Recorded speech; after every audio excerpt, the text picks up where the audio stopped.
Tiberius had been living somewhat over 2 years on the island of Rhodes, when, in 4 B.C., shortly after an eclipse of the moon which occurred in early April, it was learned that Herod was dead. Old Herod, king of Judea, was no more. 70 years of age, he had been broken, diseased, half maddened with fear. 33 years had passed since he had made that bloody, never-to-be-forgotten entrance into Jerusalem to become king of the Jews. There had been no welcome for him then, and there was no mourning for him now. It was a long trail of blood that he had left behind him. The last of the many Maccabeans to meet death at his command were his own 2 handsome sons, sons of the beautiful Mariamne. Always Herod had intended that they should be his successors. But of late, in his crazy, fear-maddened mind, he had become convinced that they were criminals plotting to take their own father's, life.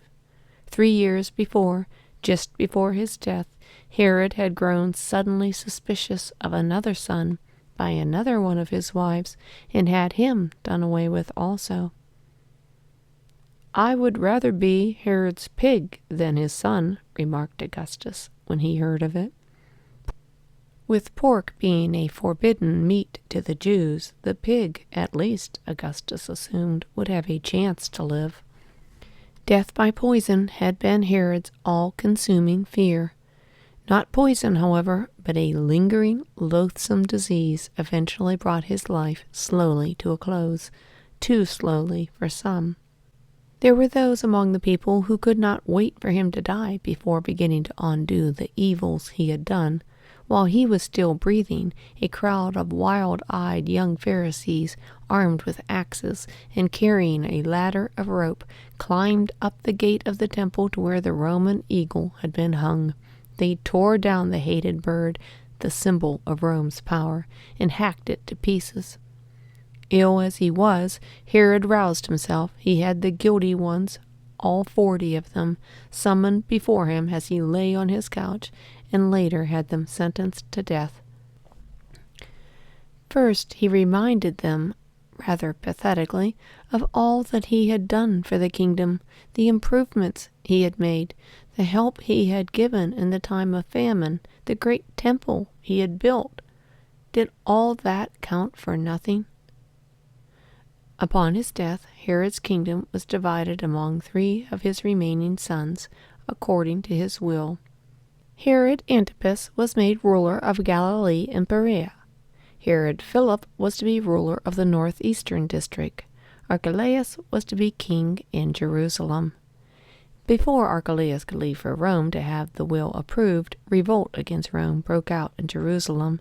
Varus, the Roman governor of Syria, was obliged to rush a legion of soldiers down to Jerusalem in order to quell the uprising. But no sooner had he left than riots broke out afresh. There was bitter fighting in the temple courts between the Jewish people and the soldiers. Up in Galilee, also, Herod's death was followed immediately by rebellion against Rome. Judah, son of the old rebel leader Herod had executed unlawfully long ago when he was young governor of Galilee, was now leader of the rebels. Gathering a band of followers, he broke into the arsenal in the city of Sepphoris, where Herod's royal arms were stored, armed his men, and started out to make trouble. Varus, the Roman governor, rushed his soldiers to Galilee to put down that rebellion. As a lesson to the rebels, he set the city of Sepphoris on fire, sold the entire population as slaves, and had 2,000 of the rebels crucified or nailed to a cross. People in the nearby villages, such as the little town of Nazareth, only 3 miles away, would not soon forget the horror of those days. Meanwhile, in Rome, Augustus was considering Herod's last will. He had to settle a dispute between Archelaus and his brother Herod, who had claimed that instead of being merely ruler of Galilee, he should have been made king of Judea.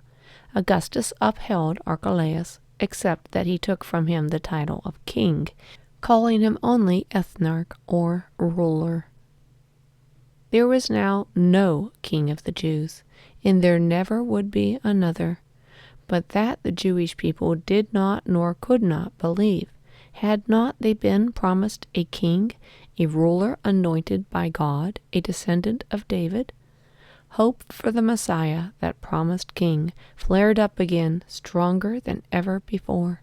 Fantastic were the stories of how he would drive out the Romans, tread down his enemies, trample them in his fury. Incredible were the predictions of his coming, circulated among fanatic people, and frenzied was their faith.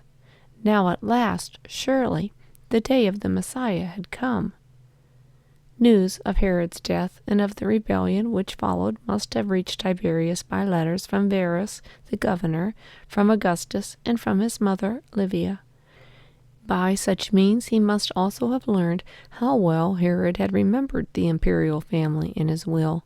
Augustus had been left $20 million, and to the Empress Livia Herod had bequeathed 2 shiploads of gold and silver and, what was more rare and more highly prized by all Roman ladies, a large quantity of that shimmering fabric which came from some remote place in far eastern Asia and was called saris, or silk.